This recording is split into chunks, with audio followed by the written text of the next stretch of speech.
of sorts where lives and businesses are put at risk, then we start to see that the police and other forces will step in. But that is not to take away from the fact that it might be in some way manipulated. Governments, we've seen it happen in Zimbabwe. They would then determine what is legal, what is a protest, and what is a demonstration. It's a conversation that will go on and on. Raila Odinga has said he will let them know what the next steps are as regards the protest. We will just wait and see with that in Kenya. Thank you so much for joining us, Blessings. Thank you. All right. Now, let's go through the papers this morning and see what's happening around the continent. The front pages of the newspaper. Stay with us.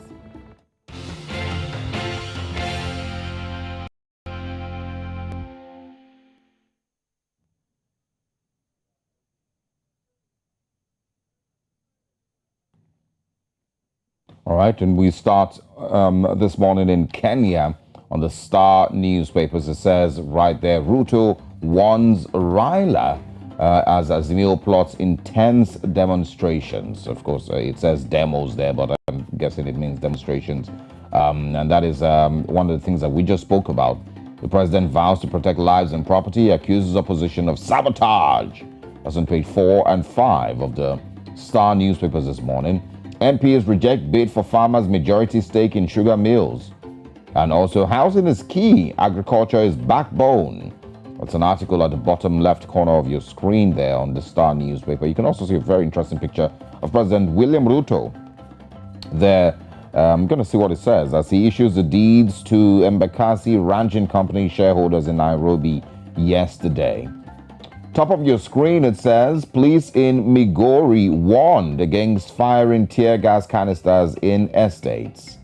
And also this morning, levies, Sakaja eyes preachers and politicians. Action, CS Mukomen suspends NTSA directive, averts drivers' strike.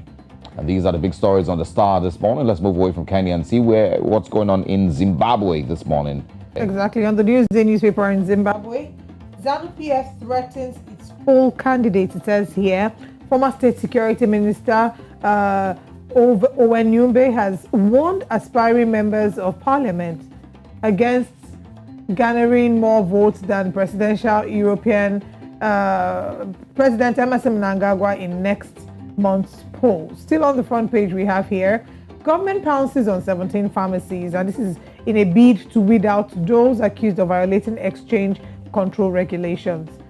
We have here still on the front page, after Svangirai, MDC's future hangs in balance on page 4. And final story, Love of Birds unites two artists on page 12.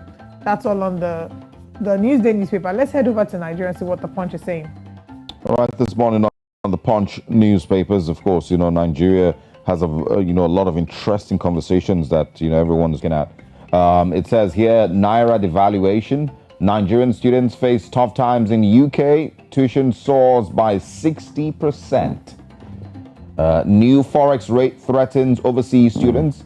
Indebted scholars barred from classes. This is scary and shocking. Parents beg federal government for concession as tuition. Living costs climb amid forex crisis. Yeah. All right. Still on the Punch this morning. Police kill sit-at-home enforcers. IPOB declares 14-day lockdown. I saw that story yesterday and just really, really broke my heart because we've seen, we've been having this conversation in the last couple of weeks, basically about how something needs to be done, to seemingly free the people of the Southeast from this chokehold that they found themselves with the IPOB declaring every, Monday sit-at-home. And even on the days when they decide that they would not, obey, people are killed, and there's violence meted out at, innocent, people living in the Southeast. The governors, of course, have started taking baby steps to see how they can end it. But while we're having that conversation, Simon Ekpa right now then declares a 14-day sit-at-home, a 2-week sit-at-home. He, in the nicest of words, must be mentally unstable. And, I'm hoping that the governors and the leadership across the Southeast, and they now understand that this is a fight for the life of the Southeast. And it's not, you cannot just, play around with it. I saw a video I think it was a video of Southeast governors meeting in Abuja to discuss, how to move Southeast forward or something like that.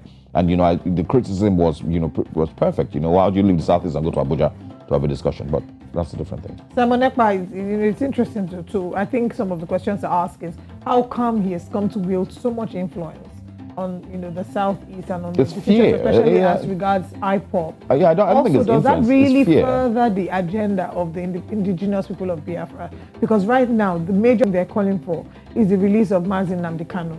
And if they're asking for the release of Mazi Nnamdi Kanu, asking people to sit at home does not in any way further that. It hasn't moved, that moving. needle one bit. It's not even going to do anything. It's just as good as pouring water into a basket. Yeah. So if you keep saying over and over again that people should sit at home and you're saying that it's not making any influence, shouldn't you then think of changing your tactic? The reason is because it is not really about achieving his release. The real goal here is to exert their power and enjoy the power that they seem to be that seems to be obvious that they have. So what they're enjoying now is the euphoria of being powerful, and it makes them no different from the people that they seem to be fighting against, because now you're oppressing people and really just having fun, at it. That's really what it is. It's really just oppressing the people of the Southeast and having fun at it, and enjoying the endorphins that this gives you. It's embarrassing. They will tell you that Mazi Nnamdi Kanu, even himself, is not in support of the sit-at-home order. And I hope that we can get to the point where we can inspire confidence in people. We can inspire confidence enough for them to be able to stand against these very insensitive orders. But of course, the Southeast governors need to do what they need to do to protect the people. Anyway, let's move to other stories on the Punch. APC crisis deepens as Omisore labels Lukman black sheep. PDP governors demand credible polls in Bayelsa, Igbo, Kogi, and also SEC investigates Otudeko's FBN share acquisition. I think these are the stories that we can share this morning on the Punch newspapers, but we're staying here in Nigeria and quickly jump into newspapers. It says OPEC false calls against funding of fossil fuels in Africa. We needed to drive industrialization, African petroleum producers say. NNPC Limited denies blocking oil and gas sector deals, and also allays IOC's divestment fears. Reps ask NUC to halt fees hike in varsities. And we can also find this morning FMDQ Exchange traded derivatives market goes live. Not sure what that is about. Insecurity, rise up to the occasion. PDP governors tell Tinubu. Yes, not just PDP governors. I think Nigerians generally are making the same call to the current administration to not treat the lives of Nigerians as irrelevant in any way. I saw a picture yesterday where, of course, it was in reaction to a news story. The news story basically was saying, Tinubu condemns killings in Plateau, Benue, orders security agencies to arrest perpetrators. And the president then, responded with a news story that said, Buhari condemns Plateau killings, says perpetrators must not be spared. Basically saying that we've heard these things before, yes. Exactly. We copy and paste. Copy and paste. And this is the question we've always asked. What difference is this administration going to make from the other one? On the one hand, they will tell you that this current administration, one thing we've seen is communicating a lot more. But Nigerians have moved from the place of waiting on talk. We want to see action. Yeah. It's not enough to say, for example, going back to the IPOP conversation, sit-at-home order has ended. Everybody make sure you come out on Mondays. What actions have you put in place to ensure that you can guarantee the safety of people? I'm not going to jeopardize my life and my business because you said sit-at-home order is over. Absolutely in the same not. breath, Because you weren't the one who declared sit-at-home in the first place. Exactly. So you have to put security parastatals, so you can put security infrastructures that will guarantee my safety. In the same breath, you can't keep condemning and expecting a change. Condemning is one step. Second step is then showing us what is being done to ensure that this thing is nipped. It's no more a nipping it in the bud situation because it's outgrown the bud. So what are you doing to end it? What steps are being put in place? Hopefully this security chief's move will be a step in the right direction. Oh, hopefully. But that's all Nigerians have, hope. They don't have assurances. They don't have confidence. They don't have anything. All they have is hope. And, I said it before that it would be really, really heartbreaking if after the elections and the promises that have been made and, whatnot, nothing changes. It would be really, really heartbreaking that in the news, I think it was in the news a couple of days ago that think about 500 people have been, killed in Plateau State. Wow, and in 1 month, actually, between President Tinubu's swearing in, yes, in the month of June, I read a report that said about 600, a little over 600 people had been killed just in that month. So see the number of lives that we're losing. And it's just like, it's figures, it's numbers. We don't have names to it. Once again, it would be really, really heartbreaking if the new government comes in and nothing changes. It would be heartbreaking on levels that I cannot imagine. Well, the new government has come in. Well, all we have is stay with us this morning. Let's move away from the newspapers. We have, of course, our top stories coming up right next here on Breakfast Central.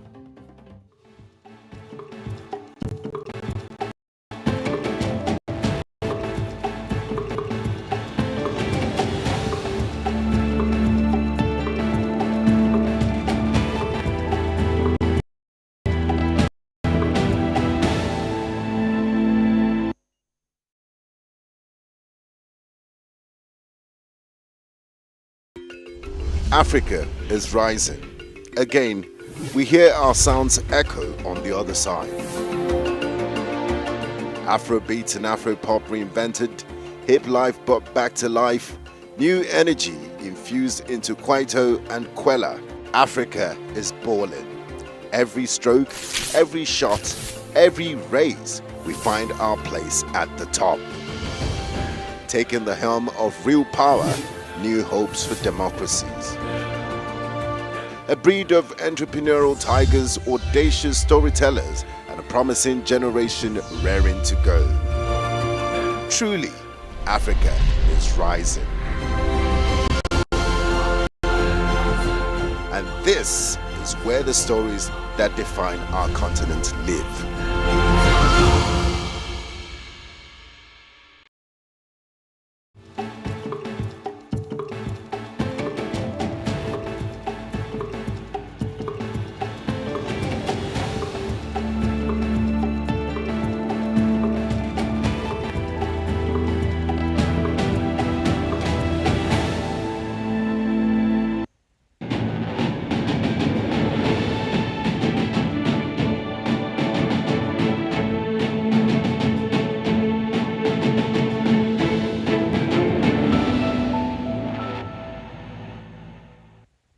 We begin in South Africa, where its police service has suspended 8 VIP unit officers accused of assaulting 4 civilians on a national highway in broad daylight.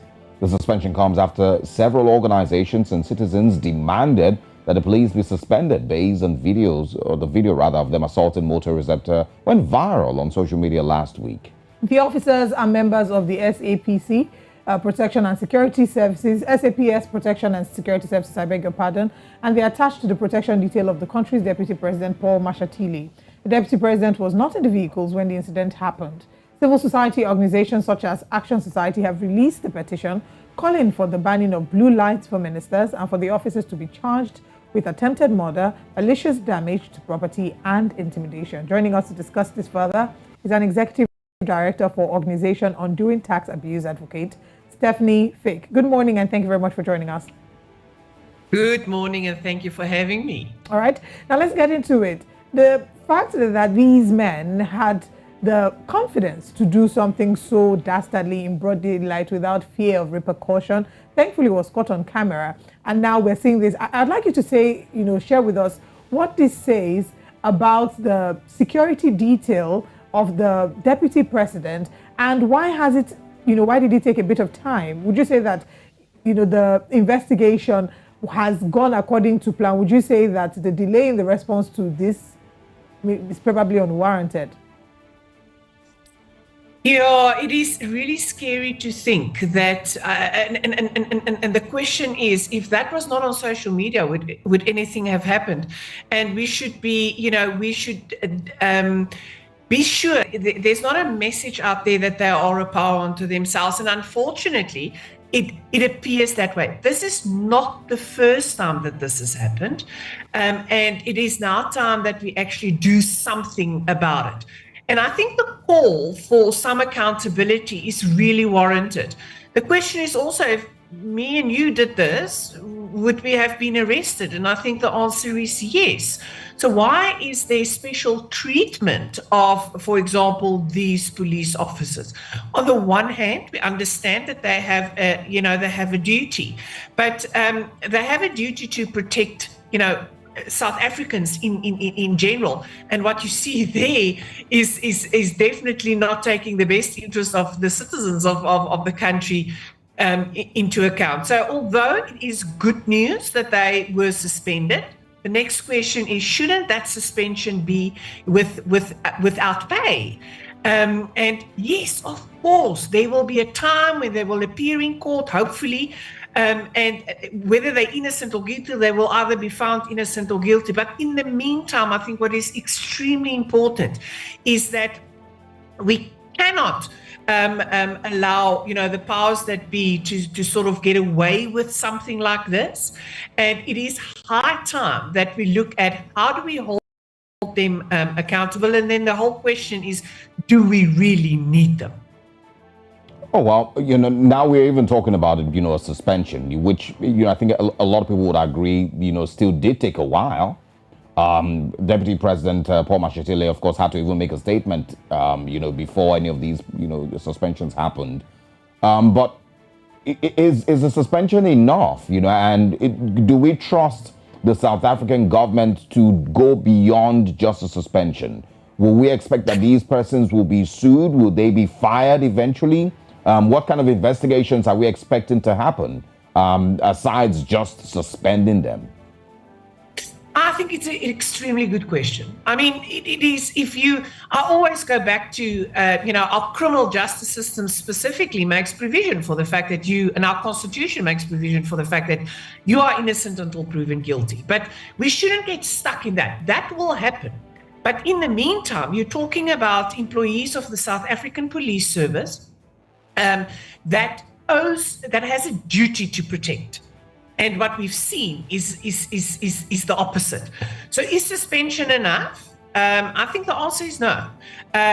Because, are we also going to see suspended police officers for the next 5, 6, 7 years while disciplinary hearing takes place? I think the answer lies, firstly, the question is, why haven't they been arrested? I think the evidence, at least prima facie, looking at the video, is there. There's possibly some investigations outstanding, for example, the extent of the injuries and so on. And investigations can happen while people are arrested. And then the whole question about, I think that incident, sure, every time, the hairs on my back stand up when I see that. South Africans, generally, we have a very high crime rate. And, if the people that are supposed to protect you are turning into criminals, we cannot allow that. And accountability really is key. And to come back to your question, suspension without pay, being arrested is definitely the first steps in the right direction. You've hit the nail on the head. The people who are meant to be the ones that are enforcing justice are the ones that are now enforcing injustice, which is very unfortunate. I'd like us to also talk about those who were assaulted. Do we have any conversation as to compensation for them? Is there anything that the government is going to do? First of all, we know that no compensation will be adequate to match up with the humiliation that they've experienced. But is there something that the government will do to maybe say sorry or to apologize for how they were wrongfully treated? Well, I sincerely hope so. I didn't get the impression from the newspaper articles and hearing what is happening on the ground that has necessarily happened, which is also a tragedy. What I can tell you is, interestingly enough, been in a conversation with another victim. She lost her husband. She's a widow, and she lost the only breadwinner in the family. 6 years. 6 years since the incident happened, and we still do not have the perpetrators either in custody. They're talking about an inquest. When she was asked whether government is at least helping, giving her information. Not everybody understands process, because that's not what they do for a living. and is to take victims by the hand and just assist them. It appears it did not happen. So hopefully in this instance, it will. The good news is it seems that the victims could afford attorneys, so their rights are being protected. There's also, I think, attorneys firms that said that we will do this pro bono, we will do this for free, but maybe a discussion for another time. But not everybody can afford that type of legal representation, etc., etc.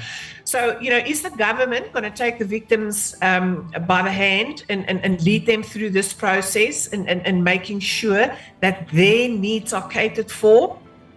Unfortunately, the trust deficit between citizens and government. Speaking, or going to speak about earlier, but I want to know if, just like they did this in broad daylight, does that represent what the South African police and people in security agencies in South Africa does that represent how they feel about the citizens' rights, the rights of the average South African citizen, and how maybe they feel untouchable by the system? Is this a proper representation of what that is? And would you expect that Deputy President Paul Mashatile would be doing more? It is a tragedy that that we're talking about this on a platform and discussing the behavior of some of the better paid individuals in the South African police service. Is that the example of all policemen? I would like to say no. I think that there are hardworking policemen. Are they under-resourced? Yes. Can they assist every victim in South Africa? No. Is there a political will to change, just the circumstances of the police? The fact that the police are, if you compare the amount of policemen available, the pay that they get versus, what South Africans need. I think our priorities are not all, is a bit skewed. But I would like to say that there are still individuals in the South African Police Service that's a service to them. They want to serve the public. But unfortunately, because of this incident, it is now, on its headline news, it's on the front newspapers, but maybe that is good. What makes a democracy good is the fact that media can report something like this. We can talk about it without fear about being, retaliation, etc. And that it is good to talk about this, because how do we do it better? But I do think that specifically the VIP, the Blue Light Brigade, there has been a lot of talk that they are a law unto themselves, and that the people that they are supposed to protect, in other words, it's your higher ranking politicians, also, use or abuse their powers in order to, they have no consequence for just normal people. And, then we need to talk about abuse of power, because they do have, the police have got powers to, for example, exceed the speed limit if it falls within their duty. And you can think about, for example, it's the same as an ambulance. If an ambulance with sirens and stuff is driving behind you, of course you want to get out of the way, because as a citizen, it's your civil duty to obey. Ambulances, police, and whatever. But if you start getting the impression that you're not sure whether a VIP protection unit policeman is doing something in the line of duty, and that there may be an abuse of power, you're losing trust. Some of the more important departments in society. We've seen organizations, civil organizations, asking that the blue light be taken out, and we are definitely going to follow up to see what exactly is being done to these officers, if they'll be charged with murder, or what charges will be brought before them, and if they are actually going to be paid. Stephanie Fick, thank you so much for joining us this morning on Breakfast Central for the conversation. Thank you. All right. Moving away from South Africa, let's bring the conversation back to Lagos, Nigeria. Over 40 days after inauguration, concerns have been raised by Lagosians as to why the Lagos state government, led by Governor Babajide Sanwo-Olu, is yet to form a cabinet.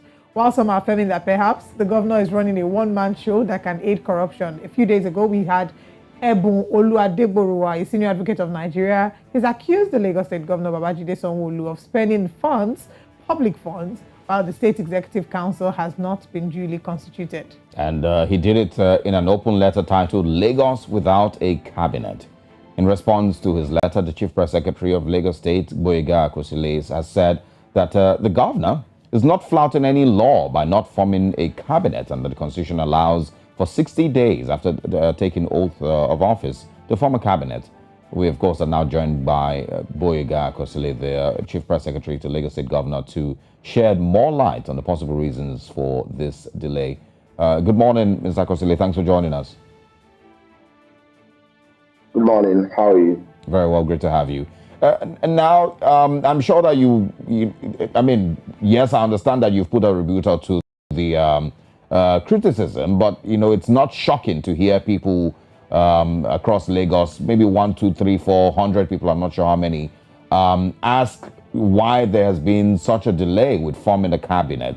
I want to first of all get your response to that. You know, I'm sure, do you understand the urgency with which people want the Lagos State government to set up that cabinet and get to work? Thank you very much. Good morning to all our viewers out there. First and foremost, I need to state very clearly that there are not 1, 2, 3, 4, 5 people. Maybe people were saying it in their own corners at various places, particularly the political class who may want to be part of the new cabinet, and those who desire to work with Babajide Sanwo-Olu drive to delivering the greater Lagos that is fast rising.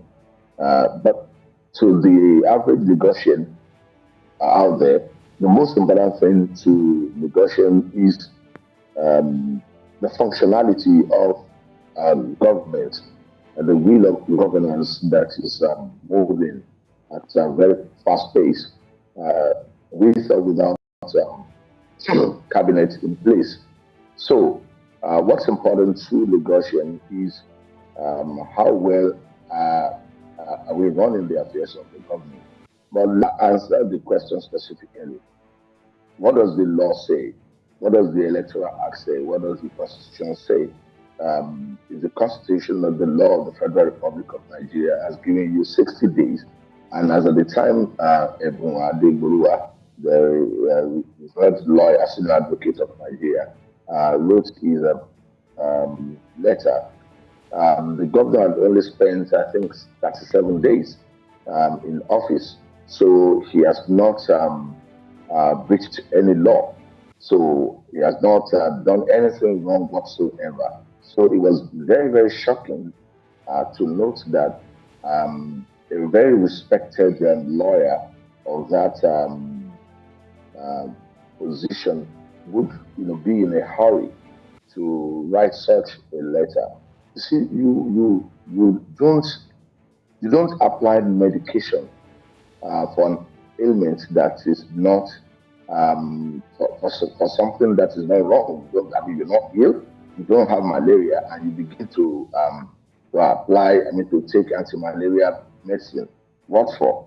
So there's no reason, whatsoever for such a letter by Wadegboruwa. So it may be a political talk among politicians. Everybody is anticipating.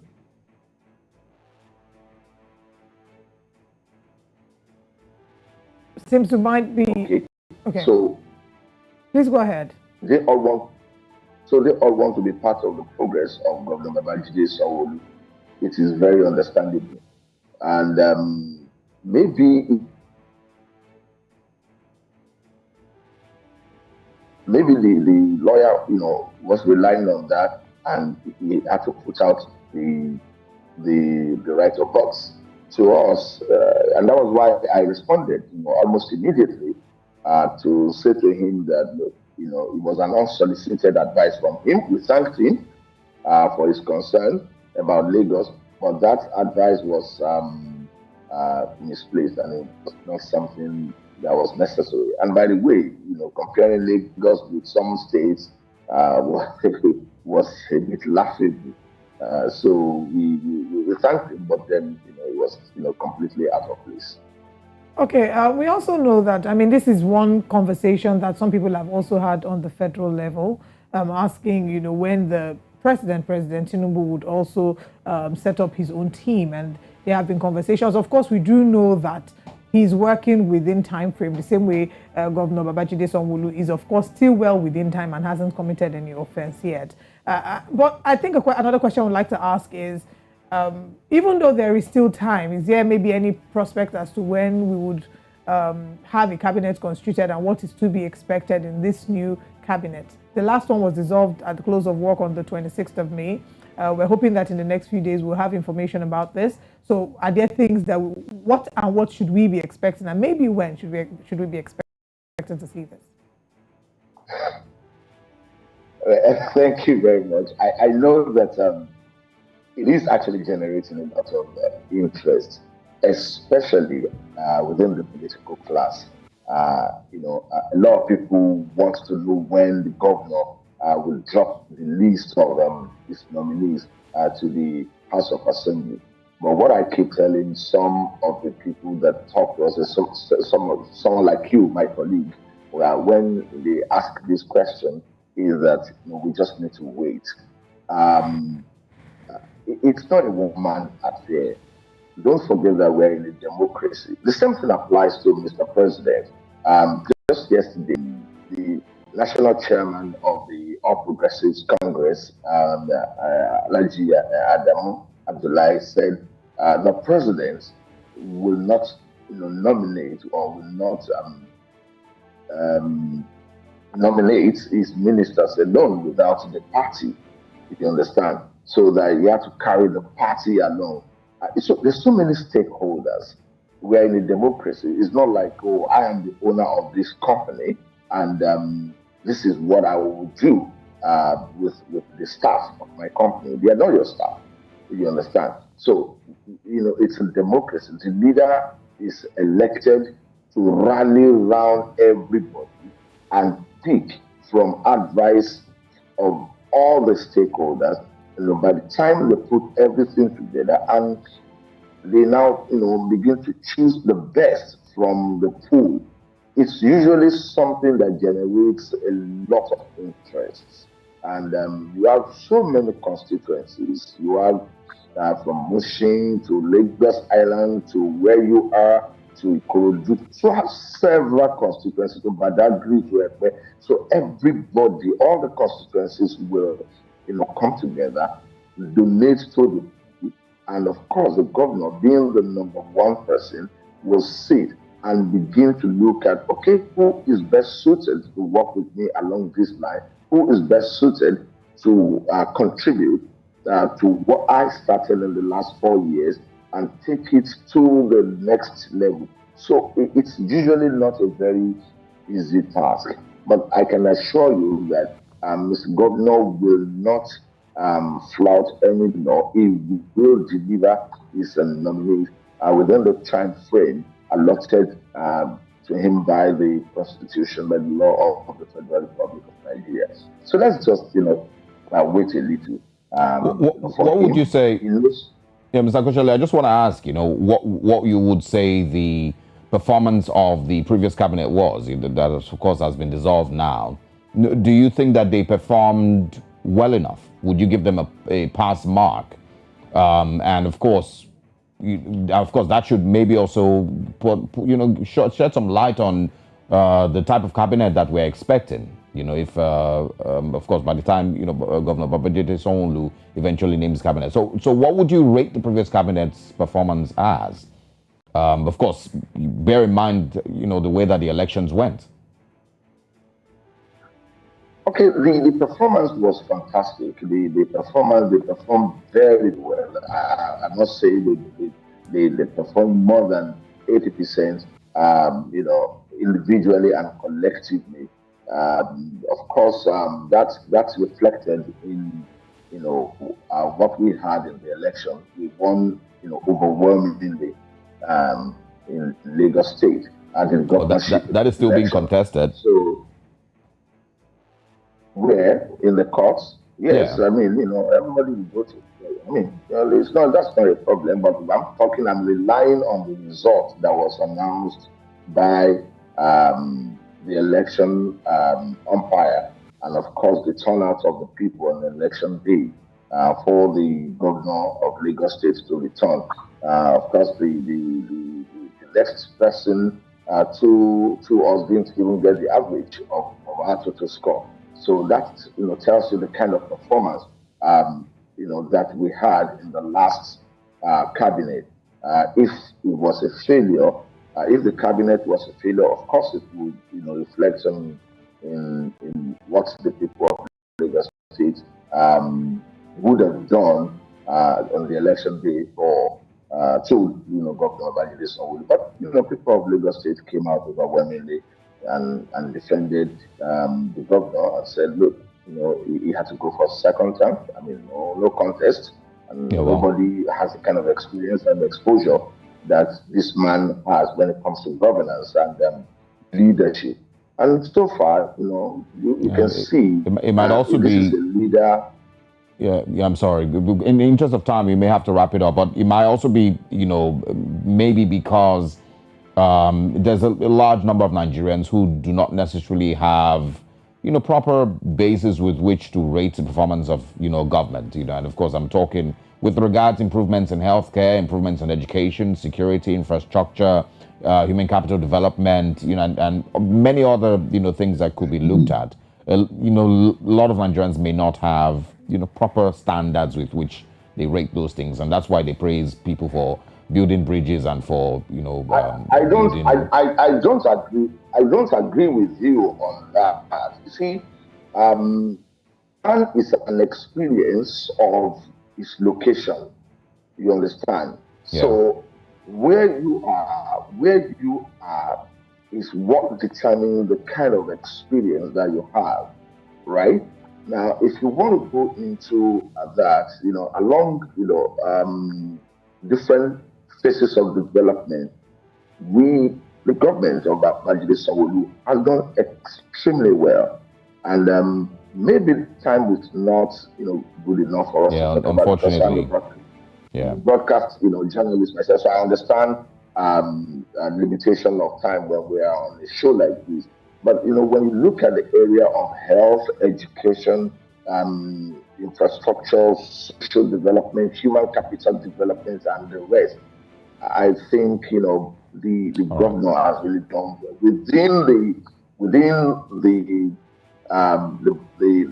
resources available to him, and of course looking at the size of Lagos in terms of number and in terms of course the population, the density. So what we're going to do, Mr. Akochile, what we're going to do is ask that you grant us, another interview, hopefully next week, so we can then have this conversation on the performance of Governor Babajide Sanwo-Olu. That will be in your studio. We'll come into the studio. Brilliant. That would be great. We're gonna send a reminder. Thank you very much for joining us. Great to see you. All right. Thank you very much. Absolutely. Of course, the conversations will continue here on Breakfast Central. Security operatives of the Joint Task Force Operation Delta Safe, in collaboration with Tantita Security Services Nigeria, has burnt an intercepted vessel carrying 800,000 liters of stolen crude oil in the state of Nigeria. The vessel MT Tura 2, of course, belonging to a Nigerian registered company, Holab Maritime Services Limited, with registration number RC813311, was said to be heading to Cameroon with the cargo when it was apprehended offshore with the captain and crew members on board. The destruction of the vessels follows the planned action of the Nigerian National Petroleum Company Limited, NNPCL, and the authorities involved in the investigation to make the consequences an example of what happens to saboteurs who intend to steal from the country. The discovery was the latest in the series of disturbing findings by Tantita Security Services Nigeria Limited, a security outfit owned by former militant leader Government Ekpemu Polo, aka Tom Polo, and contracted by the Nigerian National Petroleum Company Limited. That's the update in that regard. We will be talking more about this. One question a lot of people are asking is why did they have to burn it, really? That is a question that a number of people are asking, that anything could have been done, but why did they have to burn it?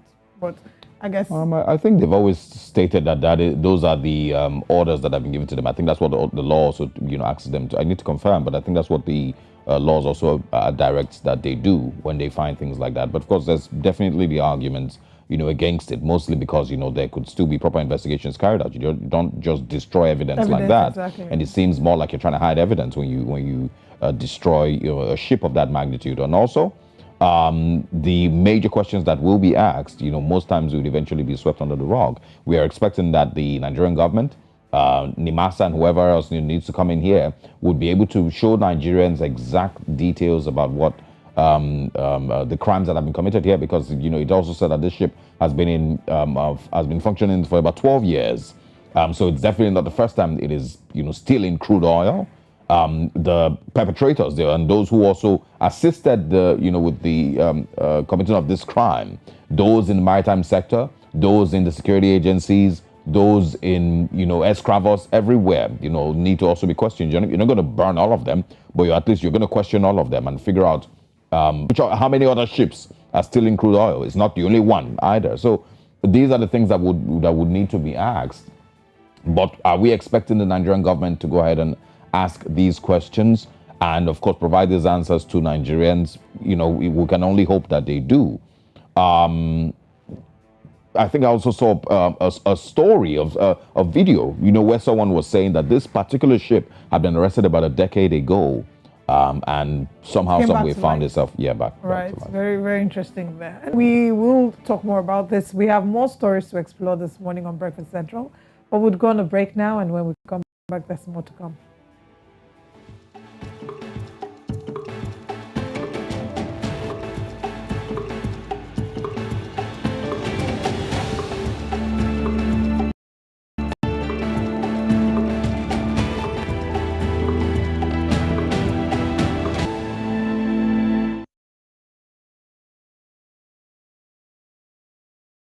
News Central TV, Africa's #1 storyteller, has come with the best of both worlds. With a combination of news app and live TV, we ensure that you keep track of the latest headlines, breaking news, and in-depth analysis from professional journalists from around the continent. Download the News Central TV app on Android and iOS and get started today. Don't forget to follow us on News Central's social media platforms.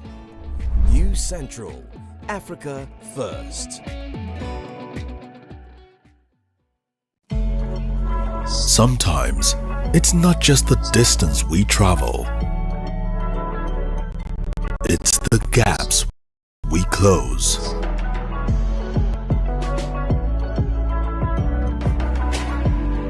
It's not the things we buy. It's the memories we create. Sometimes, it's beyond the places we go. It's the connections we make. Not just the things we taste. It's the taste of things to come. And it's never a question of if, but when. Because life is always just a bit better with American Express. Introducing the Access Bank American Express Gold Card and the Metal Platinum Card, now available through Access Bank.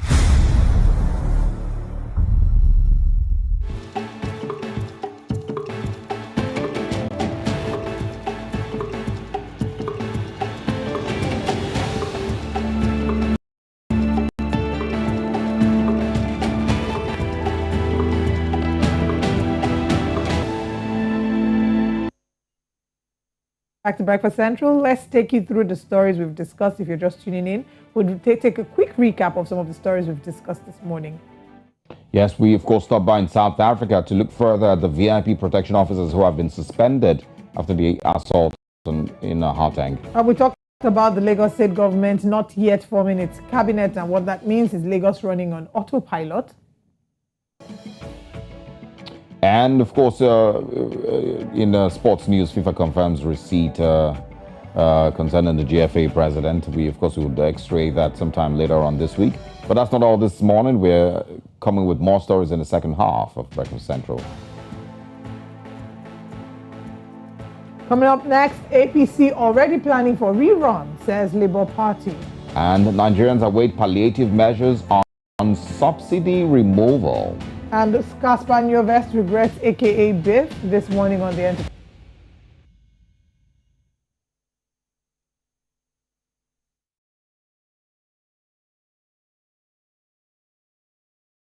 News Central TV, Africa's #1 storyteller, has come with the best of both worlds. With a combination of news app and live TV, we ensure that you keep track of the latest headlines, breaking news, and in-depth analysis from professional journalists from around the continent. Download the News Central TV app on Android and iOS and get started today. Don't forget to follow us on News Central's social media platforms. News Central, Africa First.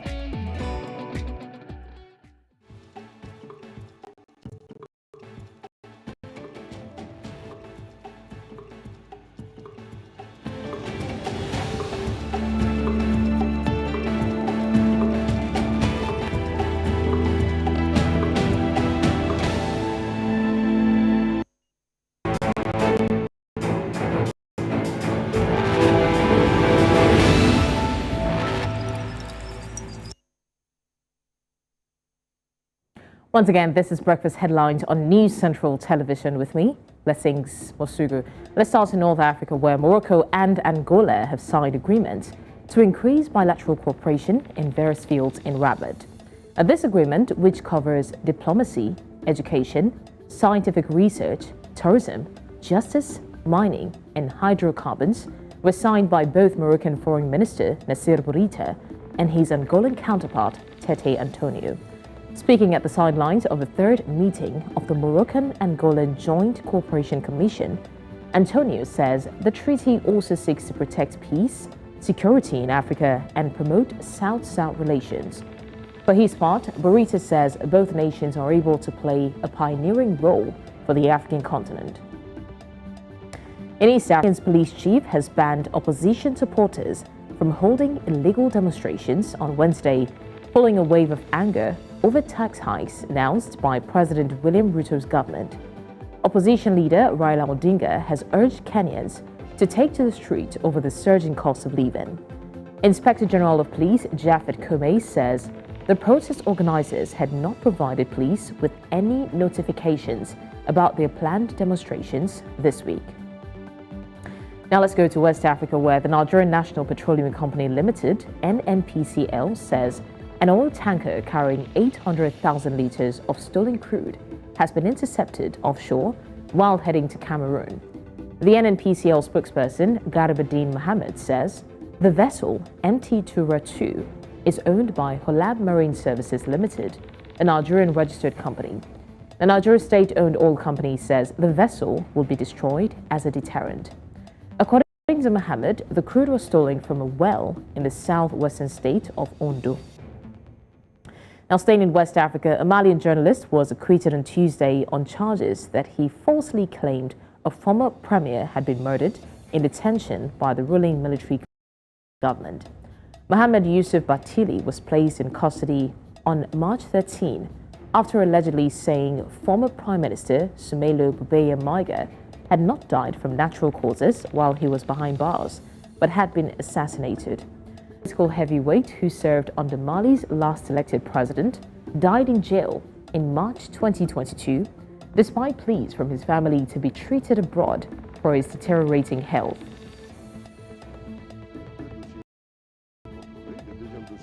Au cabinet, le premier cabinet en commune 4 toujours, qui n'a pas été exécuté, qui n'a même pas été commencé pour le moment.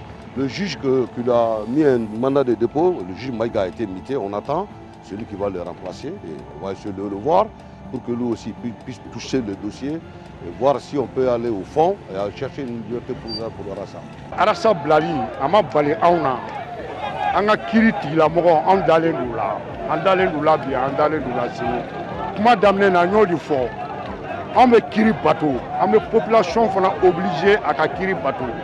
Bon donc ni an minena, ko an filila, fili bi se ka kiri tigila mogo soro, ka an mine. ne y'a bila o timinali kɔnɔ.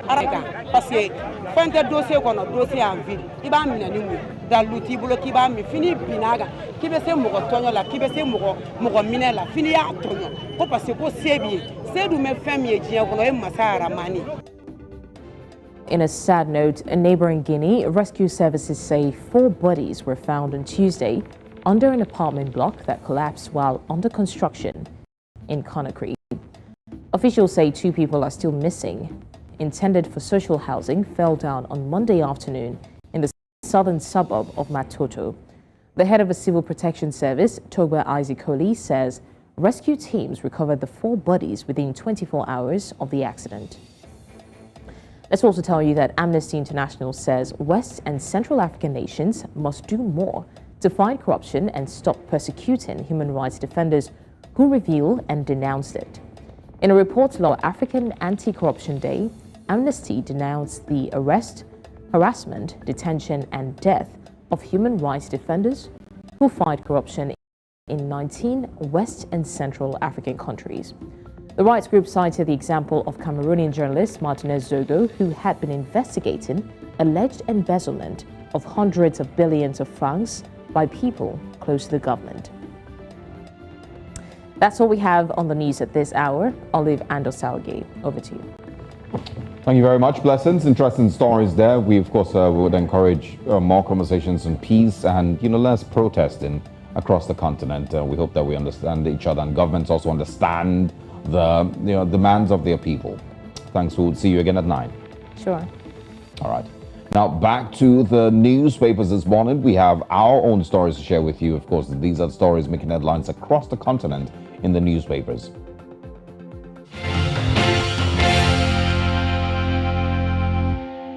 This morning with the Daily Sun newspaper, and on the front page of the Daily Sun newspaper this morning, big story says House of Reps stops CBN universities, says they say no to our Apex Bank's social media KYC policy, varsities, Unity Schools tuition fees hike. Still on the front page, we have FBN Holdings market capitalization soars after Honeywell Group's, okay, moving away from there. Insecurity, Southeast governments or governors to meet Tinubu. Subsidy removal, why we're yet to resume petrol imports, says oil marketers. They warn that 7.5% VAT on diesel will inflict more hardship. Benue Asset Recovery Committee storms Autumn's house, carts away exotic cars. NNPCL gearing up for IPO, Kiari, seeks support to tackle insecurity and inadequate funding. Parallel market aggregator Aboki FX raises exchange rate to 800 naira to the dollar. The dollar is climbing up and up. Ex-Lagos Deputy Governor Ojikutu asks political leaders to be discerning in decisions. Forbes 2023 index, Dangote still Africa's richest for 12th consecutive year. This is where Nigerians will say God win. Listed among world's top 200 richest persons. We also have still on the front page, expert lists causes, solution to Nigeria's rising inflation. And I think we have one more story here. Okay, 2 more. Senate standing committees, Akpabio snubs ex-governors, PDP ranking senators, names head of appropriations, public accounts, and 6 committees. And the final story, anger, tension in Southeast as ECPA declares 2-week sit-at-home from July 31st. That's all we can take on the Daily Sun. Let's head over to the Guardian. All right. Now, on the Guardian newspapers this morning, let's see what we can find out, how interesting these stories are. It says right there, Akpabio, 13 senators to earn over 5.6 billion naira ex-governors' pensions benefits. For a country that is serious about moving forward and not deceiving itself and deceiving its citizens, these are some of the things that should be immediately scrapped. On the state level, on the federal level, in every level possible. No person, no governor should be earning hundreds of millions of naira every year in pensions, because they simply were governors for 8 years or 4 years. It is sickening, and I think it is one of the most or the highest levels of betrayal of the Nigerian people. Mostly because the Nigerian civil servant, the average Nigerian civil servant, works for 30 to 35 years of their lives. They give every single thing, sweat, bone, blood, everything, to work for 35 years of their lives before eventually retiring at a good, ripe, old, sweet age of 70? for some professors. If not more. But I mean, official retirement age, okay. is, 70. So they work, all their lives and eventually work to earn a pension that is, pretty, tiny, maybe 50,000, 100,000, 200,000, depend on the field that you were at. And so I feel it is completely heartbreaking and a complete betrayal of the Nigerian people that a person becomes governor for 8 years and signs himself entitlements run into hundreds of millions of naira every year, including houses and cars and personal assistance and healthcare benefits, just because you're a governor for 8 years. So if a country is serious about moving forward after, of course, elections and is serious about being better, this is some of the things that must be immediately thrown in the gutter. Tinubu breaks silence. Orders arrest of Plateau Benue killings masterminds. Who is going to do it? As his order service chiefs. The service chiefs, okay. So well, I mean, just, to bear in mind that it's the same level of infrastructure. The infrastructure that was there before the elections is still the same thing that is there now.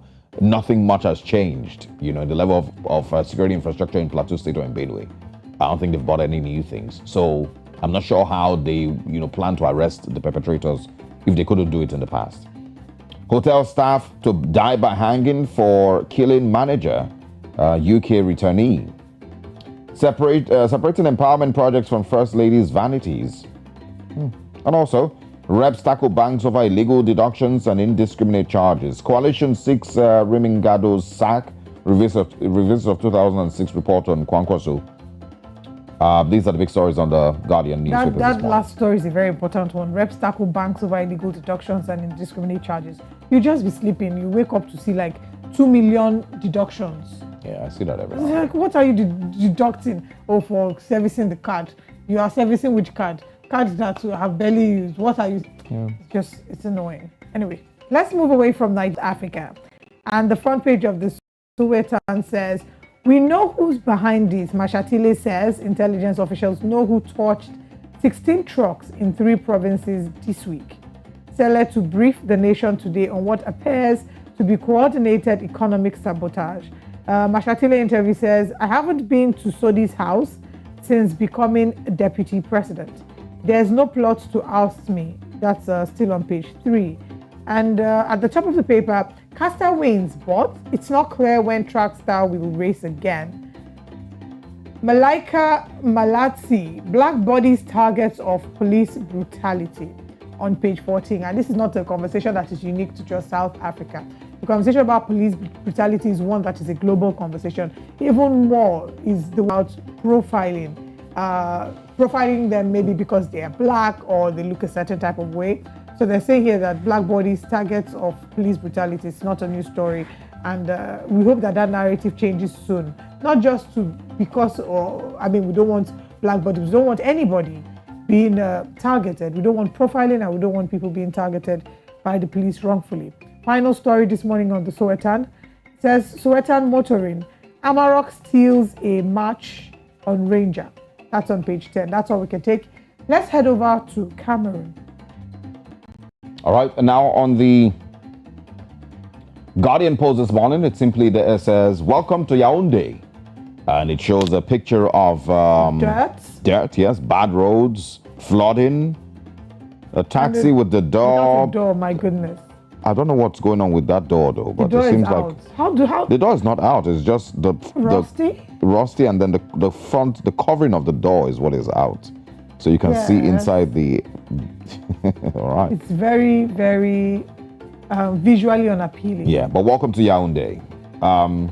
It also says here, CSPH DG assures steady supply of gas to north and far north regions. Combating cybercrime, visiting Congolese military delegation hails Camtel for quality services. And also Cameroon and other countries to benefit 18 million doses of first ever malaria vaccine. Those are the only stories that we can find on the Guardian Post this morning.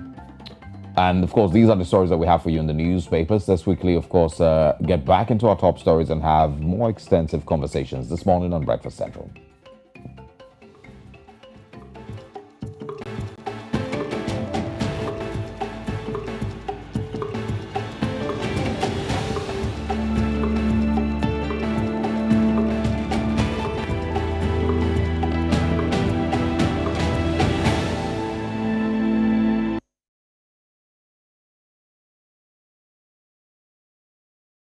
Africa needs its own storytellers, people who understand the continent because they're from it, people who know that news is more than just a conversation starter, it's our stories.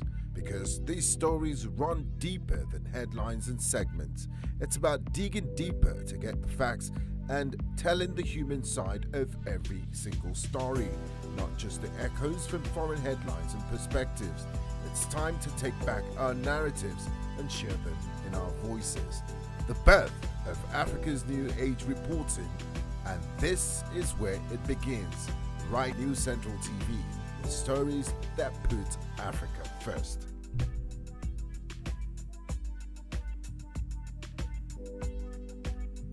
You wake up to a lot of stories about Africa. But this is where you get the story straight. Where we explore different angles because we understand our stories. There's that passion when it's your perspective and not a distant You perspective. hear it a lot, but it's true. Nobody can tell your story better than you. That's what we do. All day, every day, On News Central TV. are African stories by Africans for Africans.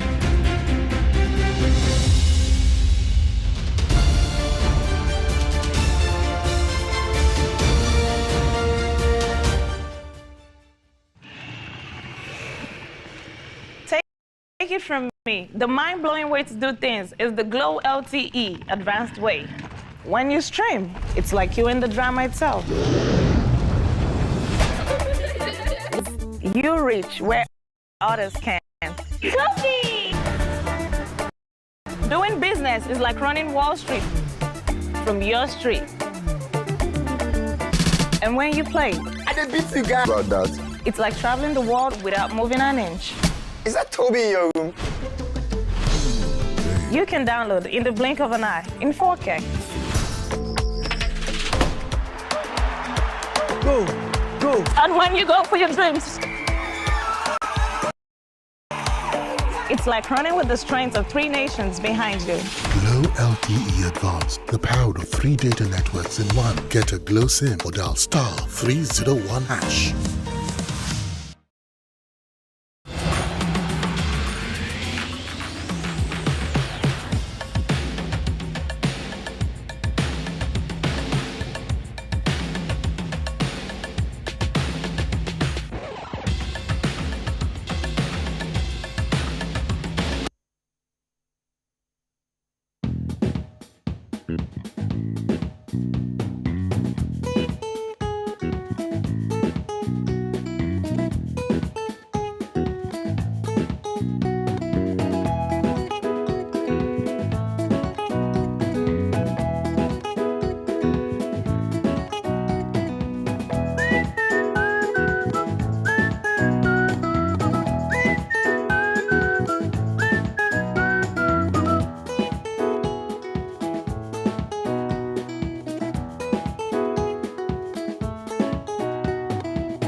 News Central ni ẹ̀ ń wò.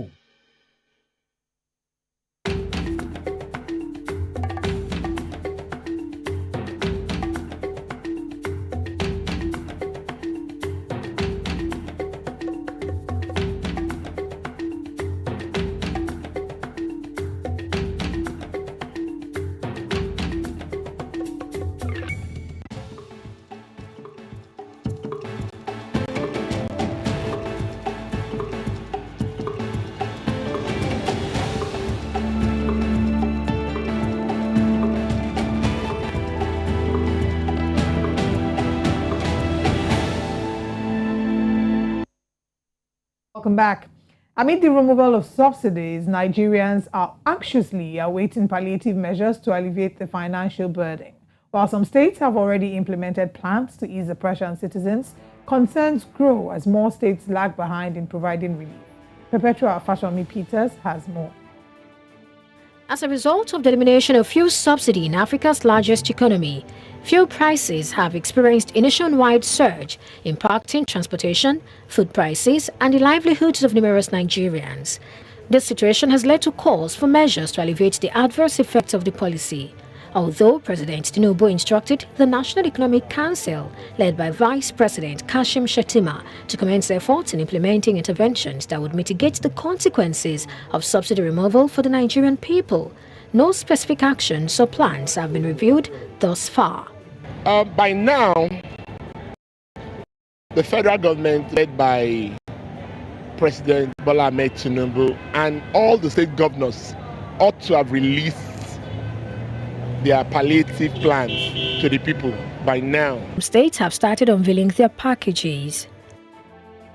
So at the subnational level, I'm happy that some states have taken steps. Whether people drive cars or keke napep or not, if they have food, if they can be a bit patient. So what we need to do is to do something about food security. Let them try to help farmers. This is the time to also test the creativity of governments or governors of respective states. They should put their thinking caps. Lagos, one of the states that pushed out palliatives in the face of a biting cash crunch just before the general elections, is yet to announce any at this crucial time. I would love to advise Lagos State government to rev up on its electric buses initiative. Because electric bus will not even use fuel at all, no PMS. The other part that Lagos needs to also rev up is the blue line. If at the end of the day, the federal government is able to agree what will be the minimum wage, a state like Lagos State might consider topping up that minimum wage a little bit. So, and the reason is simple. The cost of living in Lagos is not the cost of living in Taraba or in Sokoto. What Lagos needs is good road network, good buses, transportation system, and maybe good energy. In light of the subsidy removal, Nigerians require comprehensive measures to alleviate its impact more than ever before. While the presidency has pledged to improve the business environment, analysts emphasize that the food sector has been particularly affected. Therefore, the urge to deployment of additional palliative measures to reduce the financial burden associated with food expenses. Perpetua Fasami Peter reporting for News Central. All right, brilliant report there. Of course, these are conversations that started right after the declaration of the end of subsidy, of course, across Nigeria. Would there be palliatives, not just in Lagos, but across the country? Will the government bring electric buses across the country? Will rail lines be, of course, invested in? And, another thing is, should these things have been done before subsidy was declared over?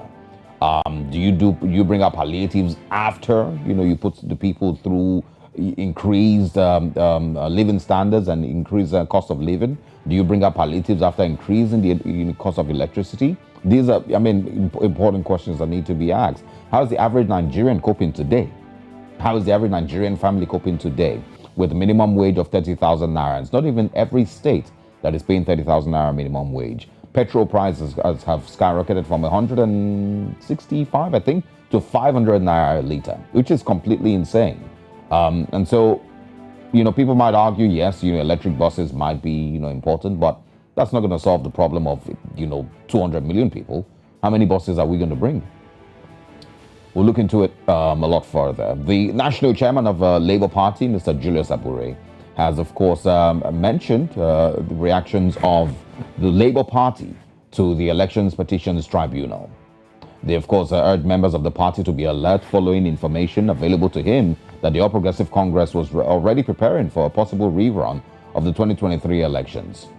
Abure made this known during an online meeting held with Nigerian American Coalition for Justice and Democracy, led by Professor Eddie Okparoji, the Labour Party diaspora chairman in the United States in Abuja.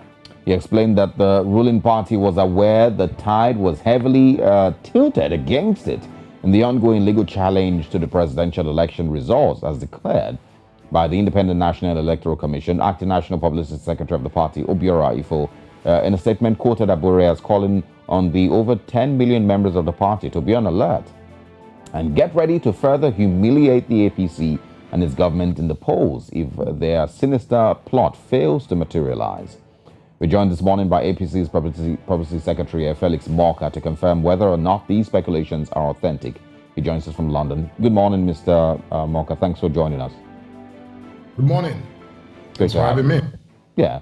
There, of course, are currently still speculations concerning the calls for a rerun of the elections. But let's quickly get your reactions to the idea that there might be a rerun.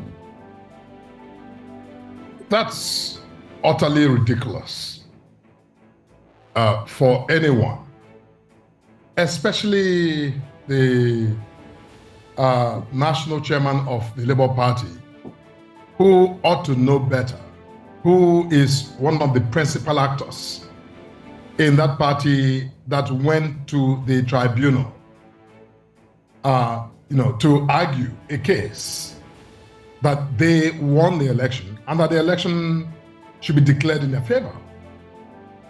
I mean, that party has just recently closed their case after calling a few witnesses out of the total number of witnesses that they had proposed to call before the tribunal. Now, the tribunal has yet to consider the merits of the case that Labour Party has brought before it. And there goes the national chairman, second-guessing the outcome of that process. That's wrong. That's irresponsible. And when I read the report in the Punch newspaper on this story, the source of the information that Mr. Bure was discussing was rumors. Rumors. That is the basis on which he'll make such outlandish, pronouncements. Look, ordinarily, I wouldn't come here to dignify that nonsense. The APC is before the tribunal. We have closed our case, and the tribunal is going about its business, and with the lawyers, to actually do what the law requires them to do. That's where we stand. Yeah, but so Mr. Bure, for a rerun, there's nobody discussing a rerun. The tribunal has yet to render a decision in the matter. Yeah, obviously the tribunal, and of course nobody is going to force the tribunal to declare, anything other than what they will declare. I don't think Mr. Bure is also, hoping that he can force them or convince them otherwise. But is he wrong to believe in the strength of his case and project that, from what he believes and what he's seen from the strength of the Labour Party's case in the tribunal, that there's likely to either be a cancellation of the results that were declared by INEC and a rerun declared? No, whatever you believe of, however you assess the strength or weaknesses of your case, that is up to you. But you do not come out in the public space to begin to talk about a specific outcome based on, according to you, rumors, and just to create conversation. You are having this discussion. There are far more important things going on in the country that News Central should be discussing. But you're discussing, a statement made by Mr. Bure based on mere just idle speculation. Look, all I'm saying is that Mr. Bure is entitled to think and have his wishes. But, for him to drag APC into that conversation, that the ruling party may be aware and may be preparing for a rerun, he has no right to do that. That's absolute nonsense. So all I'm saying to you is that Mr. Bure should concern himself with his thoughts and his indulgences. But as far as we are concerned, there is no discussion about a rerun. There's no facility for that conversation right now because the tribunal has yet to render its decision. So, as you know, we have a president who has been inaugurated, who is, hard at work, trying to figure out the best ways to reposition our country, to grow our economy, working hard to mobilize the private sector, the business community, the international community. Just recently was made chairman of ECOWAS. That is what we are busy doing. We're not busy, waiting on the likes of Abure to come up with, rumors and speculations about the future. All right, so now let's talk about some of the things that are happening, which is a conversation that we've been having here on News Central. One is the fact that there has been concerns. A lot of Nigerians have shared their concerns as the fact that the president hasn't yet set up his cabinet, whilst we know that he's still within the constitutional allotted time, and that time hasn't elapsed.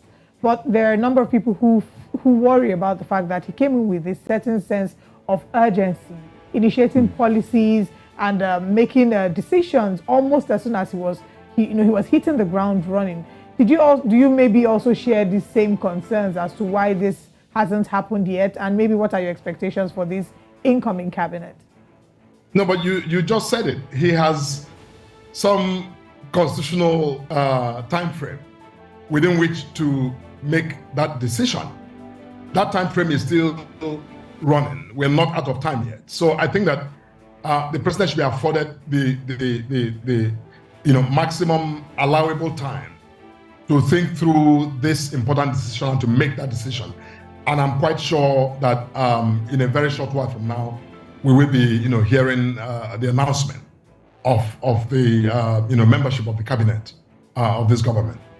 Yeah, and of course, not also to preempt, but of course, these are things that have also come up, in the same space, with the same conversation. The thoughts, that he will name, I think it was in The Guardian a couple of days ago, that there are 5 former governors that are likely to be named in that cabinet and whatnot. We're also not preempting, and we don't know if these things are true. But will Nigerians be right to be disappointed? And Mr. Morka, including yourself, would you be disappointed if you see that cabinet's list eventually drop, and we're seeing names of people that do not seem to be square pegs and square holes, but seem to be people who are given these positions as settlement for the role that they played in bringing the government to power? Look, every government in Nigeria, in any country of the world, when decisions are made about who does what in government, it's based on a wide spectrum of criteria, of factors.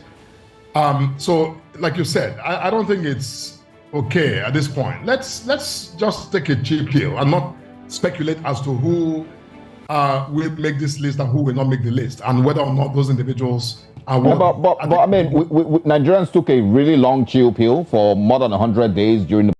Look at who we eventually got in that cabinet. So I mean, you would understand where the fears are coming from. It's not because Nigerians are impatient. It is because we've been there before. More than 160 days passed before people appointed in previous administration, and they eventually, to a large extent, argument would be that they failed. And so it's not shocking that people have those fears. Whether you take 2 days or take 60 days to make a decision, not everyone would approve or would, applaud the decision that you make. It's not about the time element. You can make a decision in 1 day and get it wrong or get it right. You can make that decision in 60 days and get it right or get it wrong. Look, my point is that remains to be seen. We need to simply hang on. By the way, I didn't suggest that Nigerians are impatient. I'm only saying that we should afford the president the time allowed by law for him to make that decision. Now, once that decision is made, we can come back to this conversation and look at the composition of the cabinet, and then have the discussion as to whether or not the individuals who were named are up to the task assigned to them, by Mr. President. But again, that is his prerogative as the President of the Federal Republic to make these nominations, and it's for the National Assembly to confirm them. And when that is done, then we can, I think, sit back and discuss whether or not the decisions actually meet our expectations or not. Will we be able to, at any point, maybe veer off from party politics in Nigeria, in the sense that, and I'm bringing this because I'm going to go back to the National Assembly. We saw that during the last assembly, there were conversations as to, it was being referred to in some corners as a rubber stamp assembly. It did feel like a lot of that was, politics, a lot of politicking was done. So there have been people who have expressed concerns as to the fact, yesterday in the papers, one of the calls was that majority of the cabinet members should come from the APC. Is that a factor that, we are definitely going to wait for that list, but this is me speaking in general. Is that a factor that should be considered, that should be prioritized? Political party, is that something that should be considered when choosing members or when deciding who should be in the cabinet? Or is this something that we can, at any point as a country, maybe veer away from and focus on picking people who maybe are qualified as opposed to what party they're from? No, you're absolutely right. I think that, on a normal day, every Nigerian who has, the kind of competencies that are required to serve our country and to serve it well, should be eligible for consideration. And I know that this president, Bola Ahmed Tinubu, is someone who thinks in, very broad perspectives. His interest is to actually get the job done. I don't think he's, from his track record, I don't think he's someone who is, fixated on just party affiliations or loyalty. He will go out to find individuals who, he believes will get the job done, whether they are party members or not, whether they are, professionals or technocrats or not. As long as, there is evidence that they can get the job done, I believe that's the direction he's going to go. But, again, I want to hold my thoughts until we actually see this list. But let me also point out that, party affiliation and party membership and party loyalty, it's not a disqualifier to anyone, getting nominated. So let's not, set the stage to assume that any, party members who are nominated to serve should automatically be, frowned at, because they are also Nigerians. As long as they possess the skills and the competencies and the disposition to serve this country, I think they ought to be given the chance to do so. Fair enough. And of course, I'm hoping that, when the list is out, we would also have you here to share your thoughts on them. And I hope that you would also be honest enough to condemn those who do you not think are, qualified, or competent enough to fill in those positions, because all we want is honesty. I want to talk about security next. Yes, we understand that the, new service chiefs have been named. The president, of course, is still yet to name his cabinet fully to get things in motion. But people are still dying. In Plateau State, there's still reports of, dozens, hundreds of people that have been killed. Same thing in Benue State. The Southeast, of course, is still having its security challenges with the declaration of a sit-at-home order. So I want to get your views on, if the new administration understands what is at stake, and it's not going to be business. Our administration, we wake up in the morning and hear that 70 people were killed. And the government says absolutely nothing. It almost feels like it doesn't matter. We have seen, almost, the same attitude here. Even if, yes, marching orders have been given. But I want to get your views on, does the current administration understand what's at stake with security? Will they act different, even if it doesn't look like it for now? And of course, what do you think should be done about the Southeast?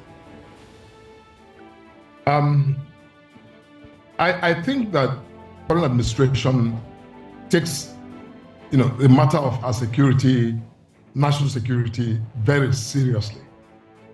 I think that when this president was inaugurated, one of the first things he did was actually to get into that system, to really glean from it, to better understand some of the challenges that has somewhat, if you will, slowed the responsiveness and the effectiveness of our security forces when it comes to some of the incidents that we're witnessing. Now, the service chiefs have been removed and new ones, put in place.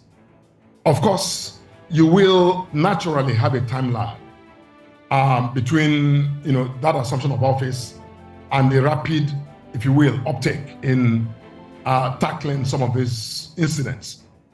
But in the meantime, those who choose to do harm to soft targets, who go to remote villages to attack people, unfortunately, sadly, They will do that. They will do that. And this is where, as a country, we all need to come together to understand that these individuals, these groups who attack our people, especially the most vulnerable people who are defenseless, they're cowards. You know, the people who should be condemned roundly by everyone. It shouldn't be something to, politic about. So look, it's very sad. When I read some of these stories, I am saddened. And I know my colleagues in the party, no one is amused by the hellish experience that some of our citizens, are going through. But one thing I know is that this government, especially, as it settles into the business of government, we treat this matter with the utmost seriousness that it deserves. No one should die needlessly. But it's not, Mr. Moka, it's not just seriousness, it's also urgency. And that's why I said that there are people still dying today. I know you've mentioned that, while things are being put in place, these things will happen, but the Nigerian life cannot be, so, it can't be played with or toyed with like that. That, we are still setting up cabinet, we just change something to get to it. People will die tonight if, we continue at this pace, and tomorrow, and next week. And each and every one of those lives is important. And that's why I want to understand if it is business as usual for the current administration. Yes, they might feel bad in their hearts. Yes, the APC members might be hurt by these stories, but that life will still be lost tonight if something is not done. And wouldn't you agree that Nigerians would like to see a president who understands what's at stake and doesn't want those 7 people to be murdered next week? But let me say this, look, I share I think it's mutual. But let me say this, that there's nowhere in the world where any government is able to anticipate every act of violence and to stop it before it happens. There is no such place on earth. You see, look, let's put this in perspective. As you speak, you make it sound like what you're describing is a phenomenon that is exclusive to Nigeria. And I don't mean to be defensive, okay? And I'm not trying to be defensive, but I'm only trying to simply ground this conversation so that those who are listening can at least get, a proper perspective. Because let's not, sort of make this look like what we're discussing. In the United States, in many countries of the world, with better technologies, with better, competencies and equipment, they are not always able to stop every act of violence or crime that takes place. School shootings in the US continues to happen. Random shootings everywhere happens, even with all the CCTV and all the, satellite, systems. They are not able to catch them before it happens. That is unfortunately the human condition. Because when somebody walks in a market square disguised as a woman, and you don't expect that he has explosives under his belt, that goes off. Look, you know what? It's hard for any system of law enforcement to detect, to anticipate and detect and be everywhere at the same time to make sure these things don't happen. But look, that is not the conversation. The point is that our people, we can do better. And this government is determined to do better to secure the lives, important lives of our people. Look, when one life is lost of, our citizen that is preventable, that is lost in these circumstances, it is horrific enough. And, I know that this president is coming to this discussion with, new ideas that will unfortunately take just a little bit of time to put together and to execute. But make no mistake, I don't think that anyone is sitting back business as usual to continue to condone this sort of gaps that will lead to the local parts of our people. That absolutely is not the case here. Felix Morka, thank you very much for taking our time and speaking with us today. Good thing, like everyone is, patiently waiting. When these things start to unravel, when the cabinet is eventually named, we'd like to bring you in again so we can have another assessment and another conversation about this. Thanks for your time. Come back. Yeah. Absolutely. All right, stay with us here on Breakfast Central on News Central Television from whichever part of the continent or the world you might be watching us from, and of course on YouTube. We of course have entertainment coming up next with Sam Dandy.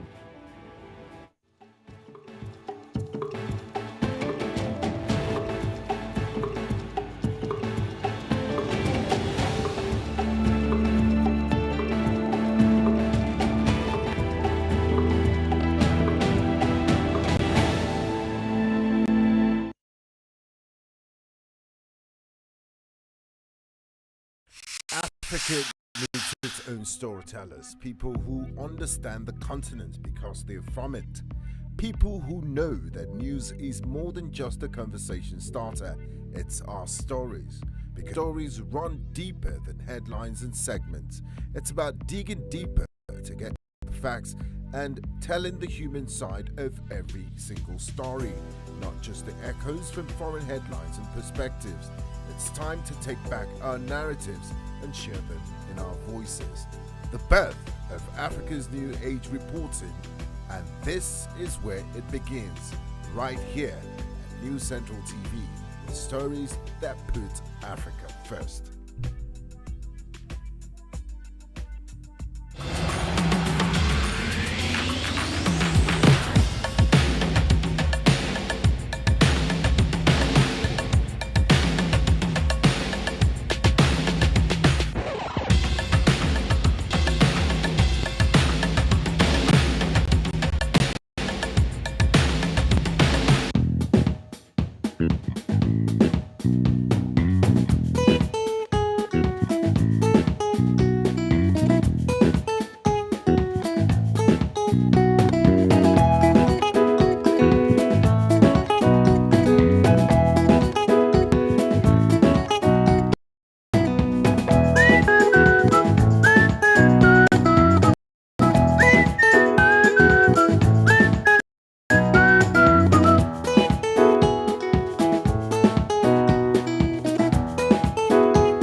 All right, it's time to talk entertainment. Let's begin in Southern Africa, where BET award-winning star Cassper Nyovest has opened up about his regrets beefing late rapper AKA.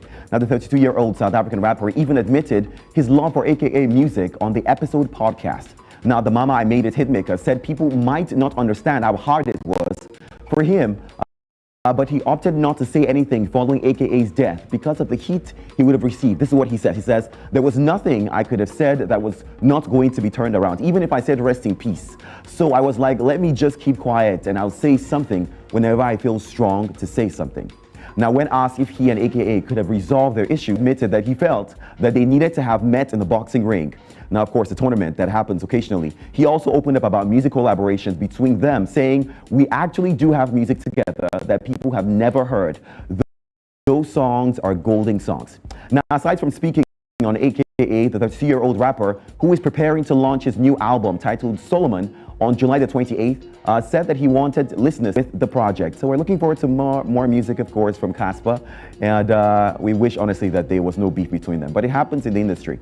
Let's move to this one. The Headies have kicked off nominations for the upcoming 16th edition of the award ceremony. Now, the highly coveted awards yesterday rolled out its first category for Rookie of the Year. Nominees in this category are Declan Rice, crooner Odumodu Black, Afro-pop singer Gucci, Maven Records Bayani, 18-year-old Cade, Black soundtrack star Bloody Civilian, and LT Skills. Now, according to the organizers, the category is a voting category for the Rookie of the Year who has had a successful music career with the absence of an album in the year under review. All right, now consideration for this category is between January 2022 and March 2023, the year in review. So only music acts and music between this time will be eligible. Now, Rookie of the Year category has produced previous winners like Tenny the Entertainer, Mayokun, YC, and even Ricardo Banks.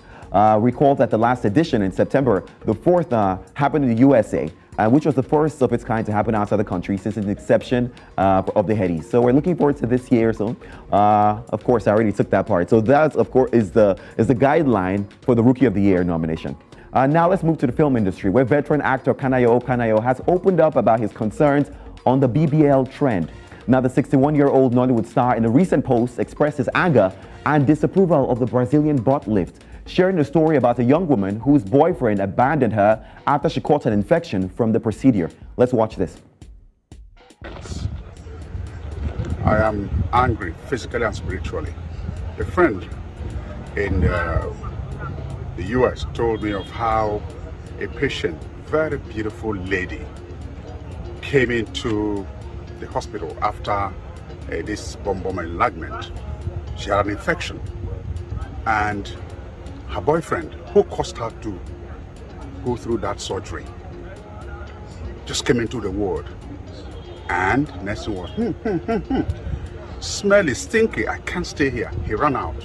A few days later, the girl died from infection, from bomb enlargement.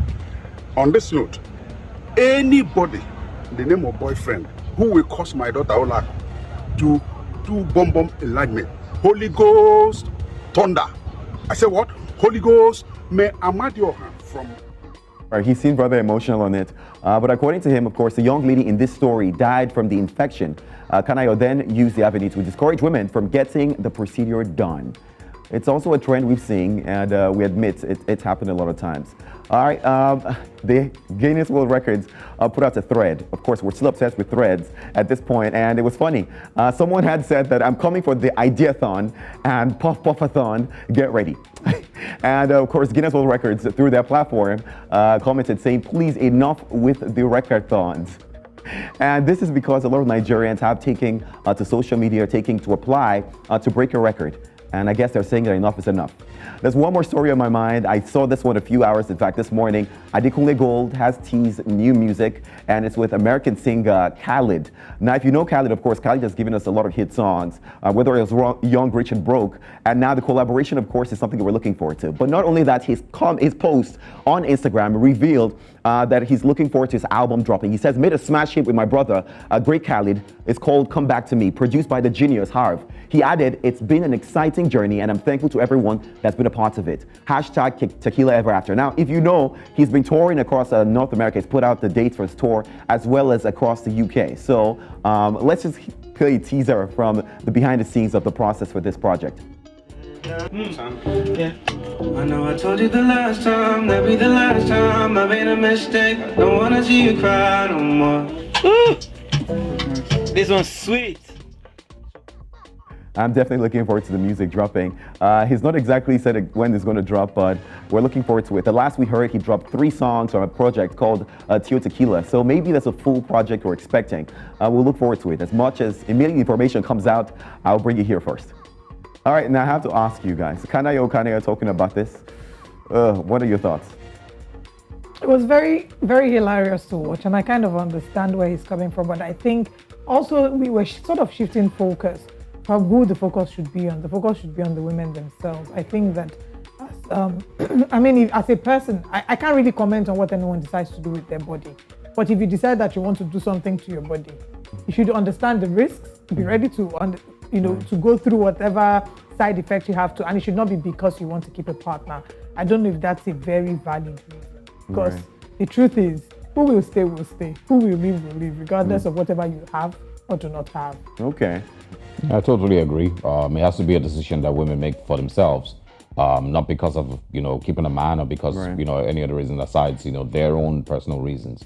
And so but everyone who of course is taking that path, you need to understand the risks that are involved with it. It's not taking Panadol. It's not a minor going to the doctor. It's a major surgery. It's a major surgery. It is. So, could die literally. Exactly. So good luck. I'm sure people know these things. Kanayo doesn't necessarily have to be the one to share these words of wisdom. But good luck to them. And I want to join Guinness. I want to lend my voice to Guinness to beg Nigerians to please stop with all. Let me break my record first, please. Please, Guinness, Nigerians, stop with all these many tournaments that were. This one-a-thon, cook-a-thon, dance-a-thon. But is this legit? If it's a platform that actually gives records and people legitimately go through the process and break them, can they say we should stop because it's becoming Nigerians ridiculous? I don't think that it's now. First of all, I think we also need to applaud Hilda Basi because I think she's giving a new face to breaking world records. That's one. I agree. Secondly, I just think that now it's become outrightly ridiculous, and people just need to stop and find something to do with their lives and with their time. I think Guinness could really just ignore them. I don't think that tweet was necessary. I think they could really just ignore them. There's a lot of people but we don't know if that tweet is legit though. Oh yeah, I can't confirm. There's Some a lot people of can fabricate that just to start up a conversation. Well, I'm not sure if this is their handle. I'm gonna have to check. But I know their handle is GWR, not. But that's on Threads. So Threads, of course. Oh yeah. So anyway, yes, but Nigerians are definitely taking this for a ride. I saw someone doing a cry-a-thon yesterday. Yeah, I saw a prayer. Put one television beside himself doing countdown and started crying and being dramatic. Yeah, and then he ate about in between, the cry-a-thon because who they chop. Why they cry? Why they cry? They see and they chop now who at chop? the same time. Now they get energy. Wow. Well, yes, we need to slow it down. I understand that, people just take advantage of whatever is trending and they want to jump on, but good luck to them. All right, so Dandy, thanks for stopping by. We're tired of seeing your face. We'll see you again on Friday. Thank you for having me. All right. Now, of course, we've had a very interesting run so far. Let's share with you what's coming later on today on News Central TV.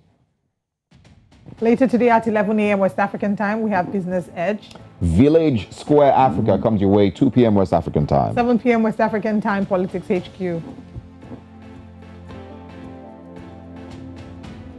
It's time to say goodbye. Thank you very much for joining us on a Wednesday morning, middle of the week. And like I said to every, most of the guests that we spoke with, when things unravel and when things unfold, just like we're waiting for, fingers crossed, we can't criticize so much yet. We hope that they will be back. We're going to be inviting Boyega Koshile to join us sometime next week to speak, on other things. And of course, Mr. Felix Morka will also be joining us again. All right, we'll see you again tomorrow. I'm Olive Emodi. And I'm Osaogi Ogbon. Have a good day.